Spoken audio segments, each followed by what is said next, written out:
श्री राम जय जय राम। श्री राम जय जय राम।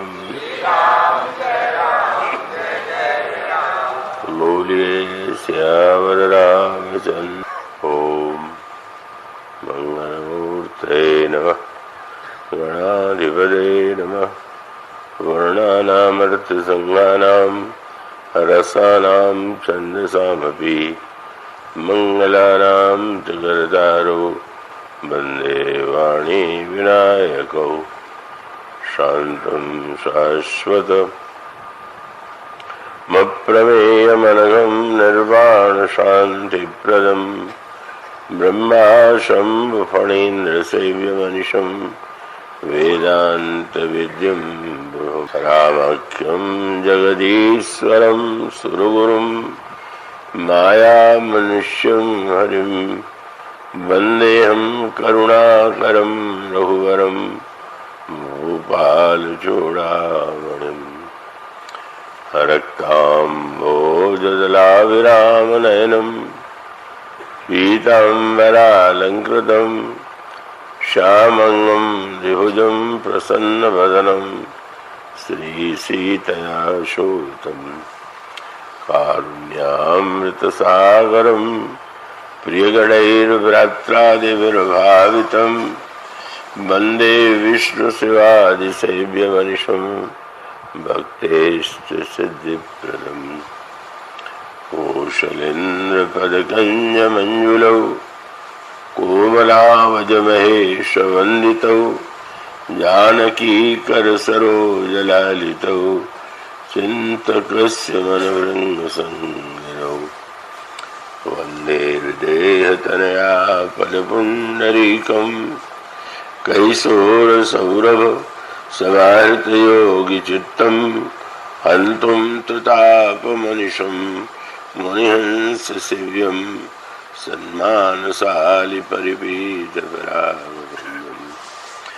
अतुलितवरधामं हेमशैलाभदेहं ननुजवनप्रसानं ज्ञानिनामग्रगण्यं सकलगुणनिधानं वानराणामधीशं रघुपतिप्रियभक्तं वातजातं नमामि।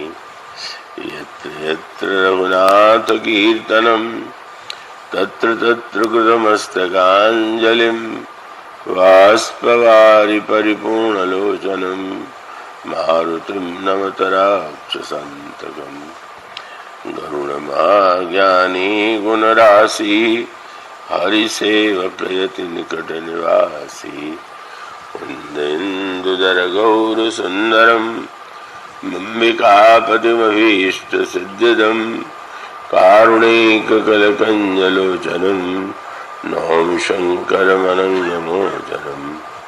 प्रभो समर्थ सर्वज्ञ शिव सकलकलागुणधाम योगज्ञानवैराग्यनिधि प्रणतकल्पतरुणां वंशी विभूषितकरान्नवनीर नाभात् पीताम्बरादरुणबिम्बफलादरुष्टात् पूर्णेन्दुसुन्दरमुखादरविन्दनेत्रात् कृष्णात् परं किमपि तत्त्वमहं न जाने। देहि सहिते सुरद्रुमतले हेमैरुमामण्डपे रत्ने पुष्पकमासने मणिमये वीरासने संस्थितम्। अग्रे वाचयति प्रभञ्जनसुते तत्त्वं मुनीन्द्रैः परं व्याख्यातं भरतादिभिः परिवृतं रामं भजे श्यामलम्। श्रीगुरुचरणसरोजरज निजमनमुकुर सुधारि मरणं रघुवर विमलयशो जोदायक फलचारि श्यावर रामचंद्र की जय। दर सुजान कृपा निधान अनाथ पर कर प्रीति जो सोए राम अकाम हित निर्वाण प्रद सब आन को, जाकी कृपा लवलेश ते, मति मंद तुलसीदास हूँ। पायो परम विश्राम, राम समान प्रभु नाही कहूँ। मुँह सम दीनन दीन हित, तुम समान रघुवीर। अस विचारि रघुवंश मणि, हरहु विषम भवभीर। कामी नारी प्यारी जिमि, लोभी प्रिय जिमि दाम। तिमि रघुनाथ निरंतर, प्रिय लागहु मोहि राम। कथा रसिक महानुभाव, भक्तिमती देवियों, पंचशती वर्ष के संस्मरण से जुड़ा हुआ यह कार्यक्रम आपके सामने चल रहा है और विषय के रूप में स्वाभाविक था कि जो शीर्षक चुना गया वह था तुलसी के राम। तो श्री राम तो एक ऐसे महानायक इस देश में रहे हैं कि जिन पर इतना कुछ लिखा गया है कि उसकी गणना करना भी कठिन। और भगवान श्री राम की का जो अनेक गाथाएं हैं, उनके अनेक चित्र और उनकी मूर्तियां हैं। गोस्वामी जी ने जिन श्री राम को हम सबके सामने रखा, वे श्री राम ही आज सारे समाज में और मानव जीवन में प्रतिष्ठित। गोस्वामी जी के जो श्री राम हैं, जिनके विषय में कल आपके सामने चर्चा चल रही थी, कि उनकी जो विशेषता है वह विशेषता है जिसको गोस्वामी जी बार बार दोहराते हैं कि श्री राम से बढ़कर के कोई शीलवान नहीं। भगवान श्री राम जब विभीषण को धर्मरथ का उपदेश देते हैं तो उन्होंने सद्गुणों को रथ का रूप दिया। प्राचीन काल में योद्धा जिन रथों पर बैठ करके युद्ध करते थे, उन रथों के शीर्ष भाग पर सबसे ऊपर दो चिन्ह होते थे, एक ध्वजा और दूसरी पताका। तो ध्वजा भी अपनी विशेषता है उसकी,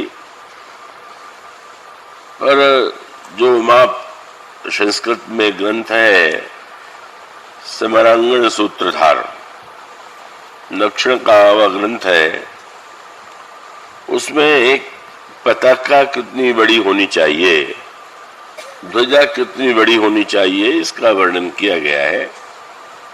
तो आप महाभारत में भी पढ़ते हैं या रामायण के भी कुछ पात्रों के प्रसंग में पढ़ते हैं कि व्यक्ति का जो योद्धा का परिचय होता था वो ध्वजा से जुड़ा हुआ होता था। जैसे रामायण में ये आपको शब्द पढ़ने को मिलता है, प्रगटे विषमवान झक केतु। कामदेव जो है उसकी ध्वजा का चिन्ह मछली।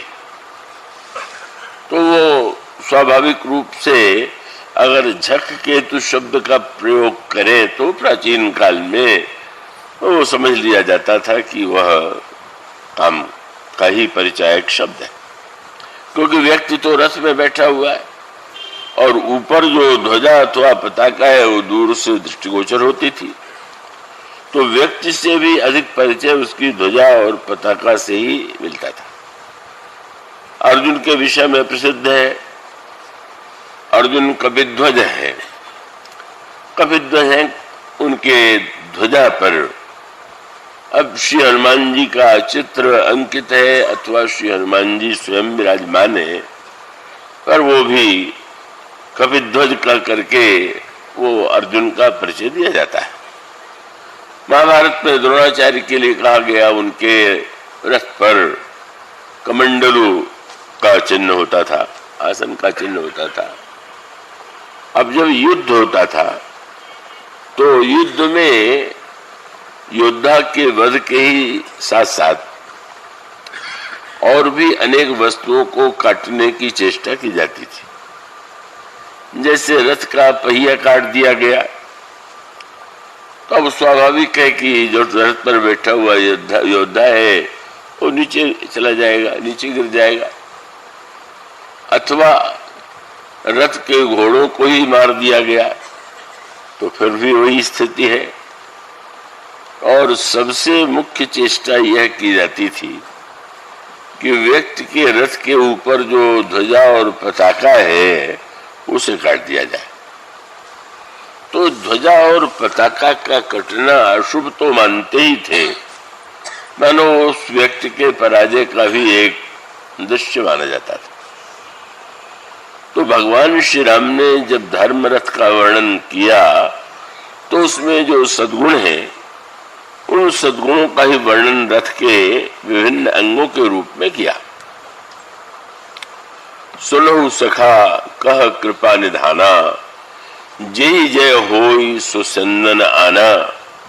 विभीषण के हृदय में संशय है कि बिना रथ के, बिना कवच के, बिना पादत्राण के श्री राम रावण जैसे योद्धा से कैसे युद्ध करेंगे।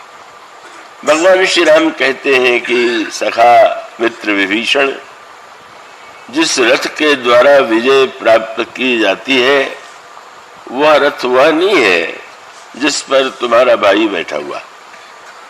और वह रथ, उसका वर्णन करते हुए प्रभु ने कहा उस धर्म रथ के दो पहिए हैं, सौरज धीरज तेई रथ चाका। शौर्य और धैर्य रथ के दो पहिए हैं। अब इसके बाद सबसे नीचे जो है वो पहिया है। तो अन्य वस्तुओं का वर्णन छोड़ करके भगवान श्री राम ध्वजा और पताका को उस पंक्ति में जोड़ते। सौरज धीरज तेई रथ चाका और सत्यशील दृढ़ ध्वजा पताका। प्रभु कहते हैं कि जो धर्म रथ पर बैठा हुआ व्यक्ति है उसके रथ पर सत्य की ध्वजा और शील की पताका सुशोभित होती थी। और उसके साथ भी एक शब्द जुड़ा हुआ है, दृढ़।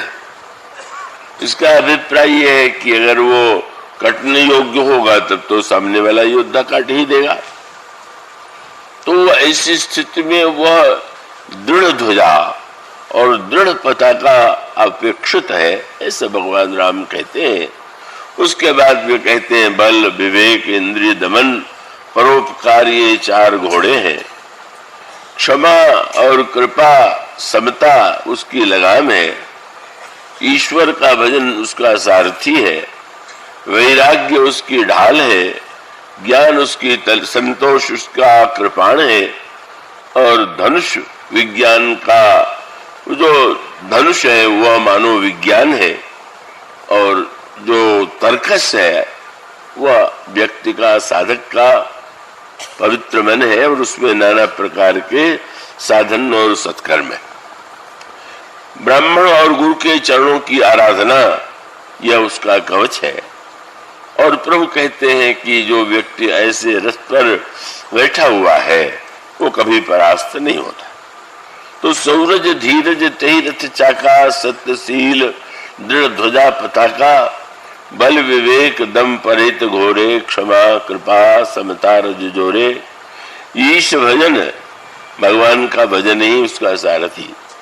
ईश भजन सारथी सुजाना, विरत चर्म संतोष कृपाणा, दान पर सुबुध शक्ति प्रचंडा, वर विज्ञान कठिन को दंडा, अमल अचल मन त्रोण समाना, समजम नियम शिली मुख नाना, कवच अभेद विप्र गुरु पूजा, यही सम विजय उपाय न दूजा, सखा धर्ममय असरथ जाके, जीतन कहूं न कतहूं रिपुता के।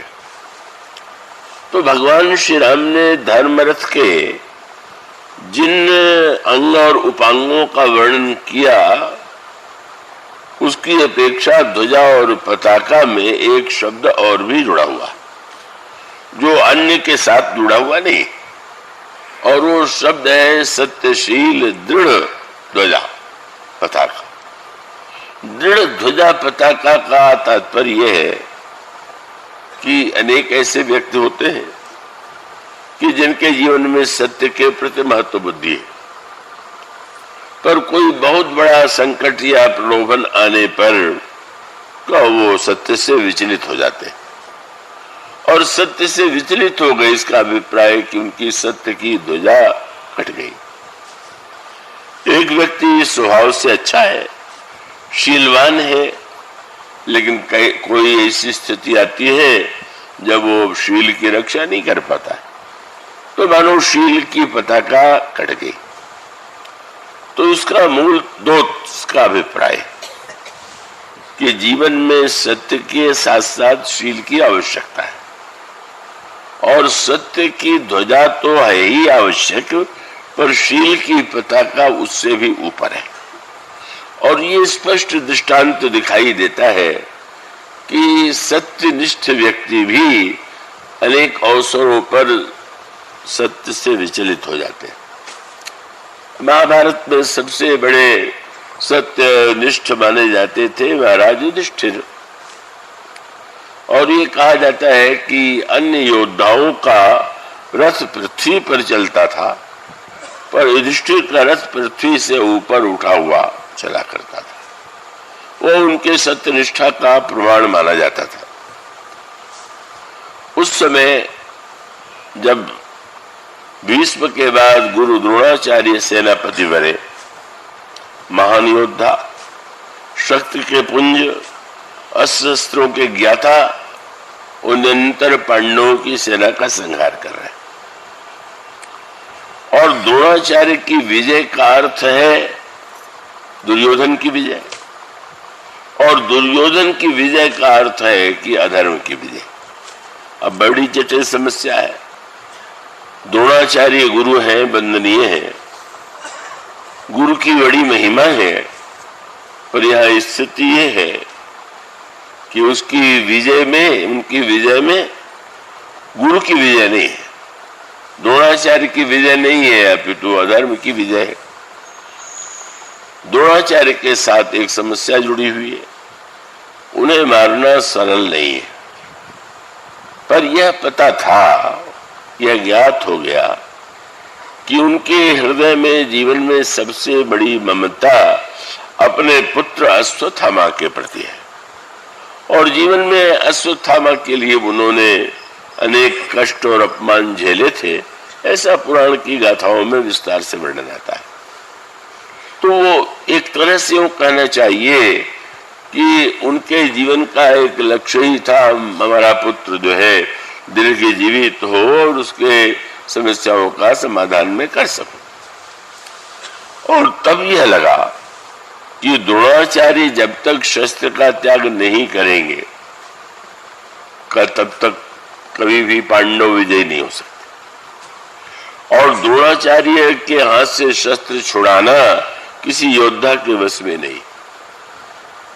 अगर किसी तरह से यह उनको समाचार मिल जाए कि अश्वत्थामा मारा गया, तो वो सब उदासीन हो जाएंगे जीवन से कि अब जिसके लिए मैं इतना प्रयत्नशील था वही नहीं रहा, तो अब क्या करूंगा। यही एकमात्र उपाय।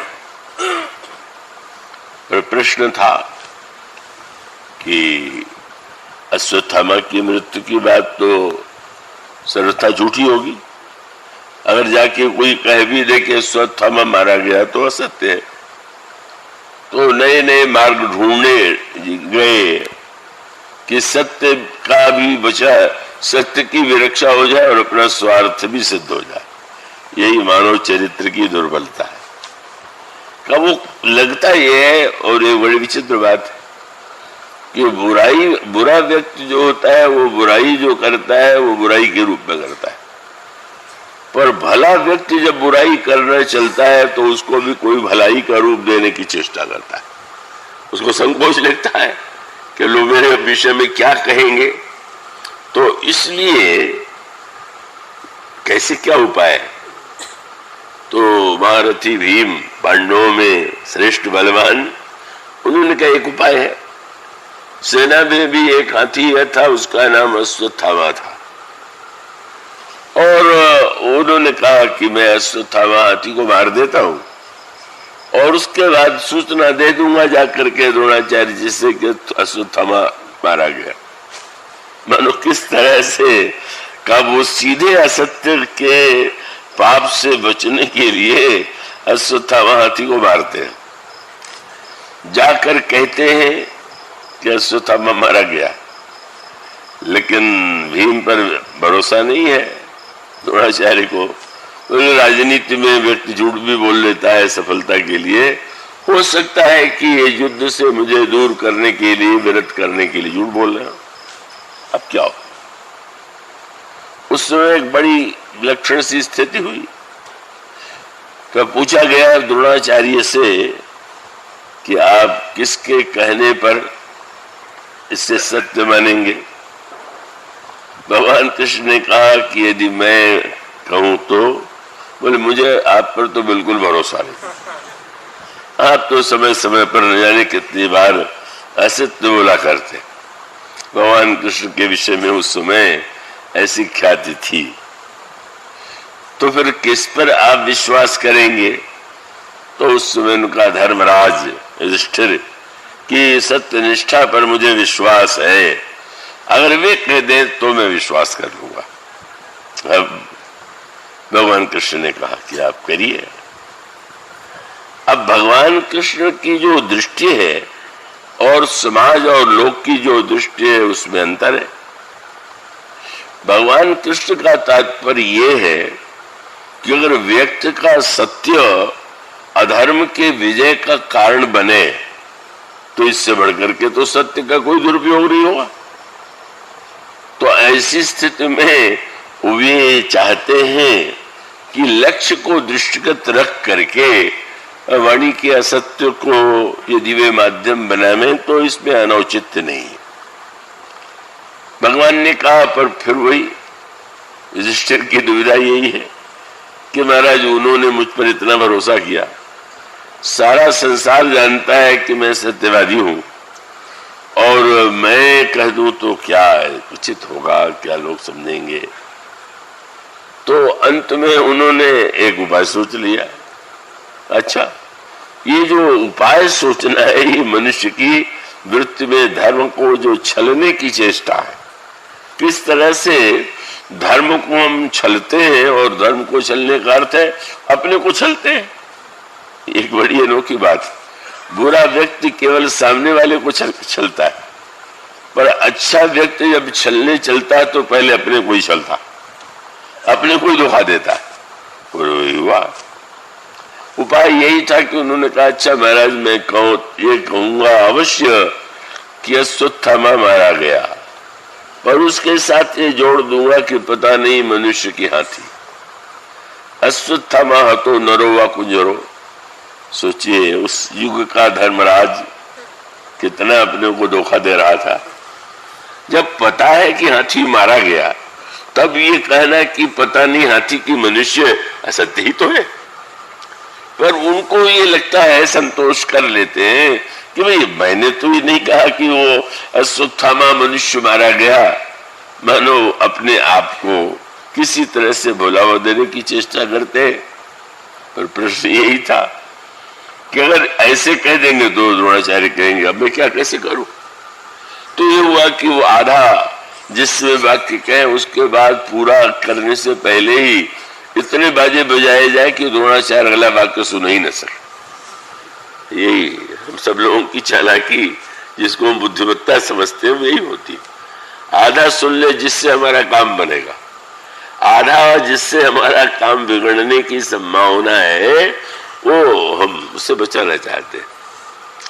अब यह जो धर्मराज की चेष्टा है, और अंत में हुआ उन्होंने कहा अश्वत्थामा हतो, उसके बाद वो अगला वाक्य कहे तो इतने बाजे बजे कि वो सुन नहीं पाए और उन्होंने शस्त्र का त्याग कर दिया। आसन पर बैठ गए ध्यान में, और धृष्टद्युम्न ने उस समय बहुत ही अन्याय पूर्वक का अत्यंत प्रतिशोध की भावना से रथ पर चढ़ के जाता है और पुकारते रहे, सब लोग क्या कर रहे हो? सबने रोका, लेकिन वो जाकर के द्रोणाचार्य का सर काट लेता। स्वाभाविक है, ये घटना घटित हुई, अर्जुन को बहुत क्रोध आ गया, लेकिन फिर वही प्रश्न है, कहीं न कहीं जाकर के हर व्यक्ति रुक जाता है। अर्जुन मारने दौड़ते हैं धृष्टद्युम्न को, भगवान कृष्ण उन्हें भी रोक लेते हैं।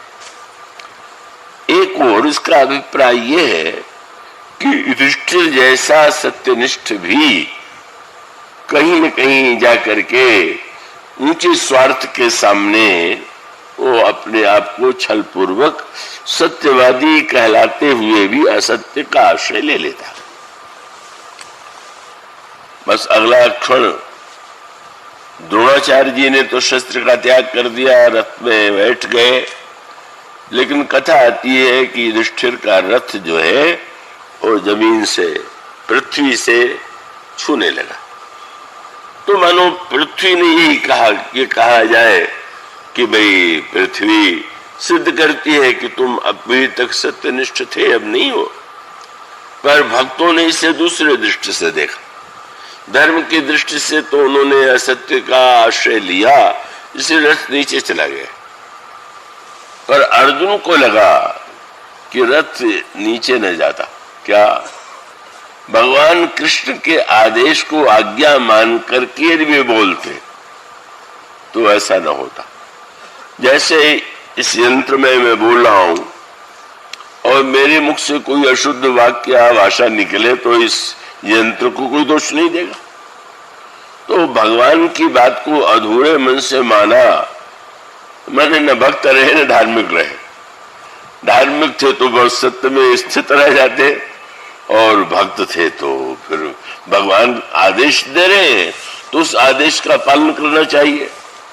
पर वे दुविधाग्रस्त है और इसलिए वो कथा का रूप ये है। पर इससे यही सिद्ध होता है कि युधिष्ठिर की सत्यनिष्ठा भी दृढ़ नहीं कर सकते। और भी अनेक कथाएं आती हैं। हरिश्चंद्र इतने सत्यनिष्ठ के रूप में प्रसिद्ध है, सत्यवादी हरिश्चंद्र। पर श्रीमद् भागवत पढ़ने से ऐसा नहीं लगता। श्रीमद् भागवत में उनके उस निष्ठा का वर्णन है और झूठ बोलने का भी वर्णन है। संतान नहीं था तो मंगनौती मान दिया कि पुत्र होगा, तो क्या विचित्र मनौती थी, मैं अपने पुत्र का ही बलिदान कर दूंगा। कैसी विवेक की मान्यता थी, इतना बड़ा व्यक्ति और इतनी अविवेक की मान्यता। और फिर वो एक सीमा बताते हैं, जब नहीं हुआ, नहीं पुत्र हो गया, और उसके बाद यक्ष ने जिसको उन्होंने मनौती मानी थी उसने कहा बलिदान, तो उन्होंने कहा नहीं थोड़े दांत निकल आवे। और इस तरह से टालते टालते बहुत वर्ष तक उन्होंने अपने पुत्र को बचाने की चेष्टा की। वहां भी तात्पर्य यही है कि उनके जीवन में जहां ममता थी वहां पर वो उस धारणा को बचाने में समर्थ नहीं हुए। तो इसका अर्थ यह है कि सत्य पर दृढ़ रहना अत्यधिक कठिन है। उस पर सर्वथा पूरी तरह दृढ़ रहने वाला पात्र जो है वो ढूंढने पर भी मिलना कठिन है, जो किसी भी परिस्थिति में सत्य का त्याग न करे। किंतु अब उसके दूसरे पक्ष पर विचार करें, ये रामायण में भी इसके लिए एक भिन्न रूप में प्रसंग आता है। महाराज दशरथ की स्थिति क्या है? का उन्होंने कैकेयी को वचन दिया है कि तुम जो वरदान मांगोगी मैं दूंगा। इसके बाद महाराज श्री दशरथ जो है, जब कैकेयी से पूछते हैं क्या चाहती हैं और वे 2 वरदान मांगती हैं, तो दशरथ की समस्या ये नहीं है। वो उनकी समस्या के लिए एक शब्द बहुत उपयोगी हो सकता है, किं कर्तव्य विमूढ़। जब व्यक्ति ये न समझ पाता हो कि ये ठीक है कि ये ठीक है, ये करूं कि ये करूं, ये स्थिति है। तो यही अर्जुन की स्थिति गीता में है कि मैं धर्म सम्मूढ़ चेता। इस समय मेरे अंतःकरण में धर्म को लेकर के मूढ़ता की स्थिति। वो उनकी स्थिति बड़ी विचित्र है। उन्होंने गुरु वशिष्ठ से ये कहा है कि मैं राम को राजपद देना चाहता हूं। गुरु वशिष्ठ ने उसकी प्रसन्नता से अनुमति दी है। महाराज श्री दशरथ ने गुरु वशिष्ठ से निवेदन किया है कि आप राम को जाकर के युवराज पद में उस दिन के क्या कर्तव्य है उसकी शिक्षा दीजिए। गुरुदेव जाते हैं, भगवान श्री राम को बताते हैं और बताने के साथ साथ गुरु वशिष्ठ वहां से लौट आते हैं। अब प्रश्न ये था कि गुरुदेव को जो मैंने वचन दिया या राम के लिए मैंने जो घोषणा किया और कैकेयी को मैंने वचन दिया, क्या सही है? क्या उपाय है इसका? नहीं निश्चित कर पाते, इसीलिए बोल नहीं पाते। श्री राम जब बन जाते हैं तो उसी दुविधा अंतर्द्वंद की स्थिति में ही वे असमन गुण तराउ नहीं बोला, पीपर पात सरिस मन डोला, अंतर्द्वंद के कारण नहीं कह पाते, नहीं बोलते हैं। तो कैकेयी ने उसका लाभ लिया। कैकेयी ने यही कहा कि चुप रह जाना स्वीकृति का ही लक्षण है। मौनम स्वीकृति लक्षणम एक वाक्य है। चुप रह गए तो स्वीकार कर रहे। श्री राम बन चले गए। उसके बाद जब महाराज श्री दशरथ विचार करते हैं तो उनको लगता है कि मैंने तो राम के साथ बहुत बड़ा अन्याय किया। राज्य देने के लिए कह करके राज्य देने के लिए कह करके वन भेजना यह अन्याय मैंने किया, ये तो उचित नहीं है। उन्होंने भी एक मार्ग निकालने की चेष्टा किया। वही मनोविज्ञान, बुरे व्यक्तियों के सामने तो कभी अंतर्द्वंद होते ही नहीं, वो अंतर्द्वंद से मुक्त होते। पर भला व्यक्ति जो होता है उसमें थोड़ा दुविधा तो होती है कि भाई क्या ठीक है क्या नहीं ठीक है। तो दुर्योधन के जीवन में कभी अंतर्द्वंद नहीं आया कि लड़ाई ठीक है कि नहीं, पर अर्जुन के जीवन में है कि ये लड़ना ठीक है कि नहीं। अब क्या करें? तो उन्होंने सुमंत जी को बुलाया, तो वही बीच वाला मार्ग उन्होंने निकालने की चेष्टा किया। उन्होंने कहा आप रथ लेकर के जाइए और श्री राम को रथ पर बैठा करके 4-6 दिन जंगल में घुमा करके लेकर के चले आइए।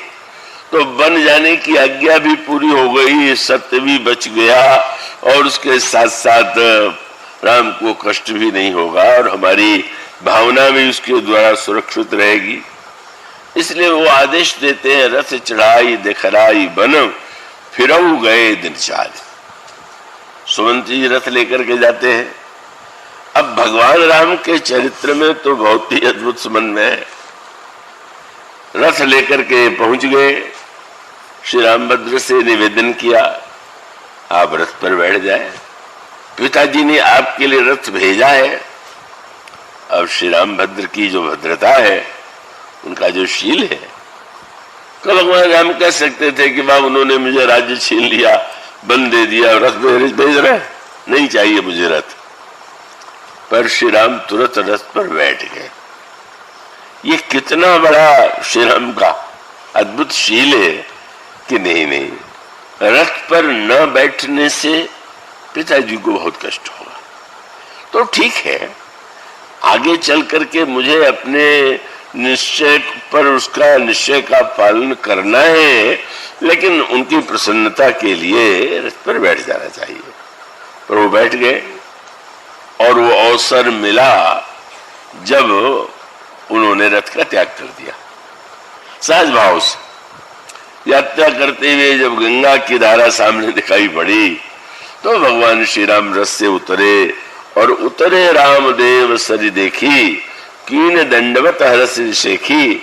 भगवान राम गंगा के किनारे खड़े होकर के गंगा का दर्शन करते हैं और दर्शन करने के बाद वहां गंगा की महिमा की जो कथाएं हैं, भगवान राम गंगा की लहरों को देख रहे हैं और गंगा के उद्भव के साथ जो कथाएं न जाने कितनी इतिहास पुराण में जुड़ी हुई है, श्री राम उन्हें सुनाते हैं, लक्ष्मण को, सीता जी को, सुमंत जी को। स्नान करते हैं। उसके बाद सुमंत जी ने उस समय केवल इतना कहा था कि आप रथ पर बैठ जाइए। अब अगले दिन श्री राम से उन्होंने कहा कि आप वन क्यों जा रहे हैं? सत्य के लिए, पिताजी के आदेश का पालन करने के लिए। तो महाराज पिताजी ने तो आदेश बदल दिया। अब उन्होंने कहा है कि 14 वर्ष नहीं, केवल 4 दिन आप रथ पर बैठ जाए। कितना बड़ा व्यंग है। ये 4 ही दिन क्यों चुना?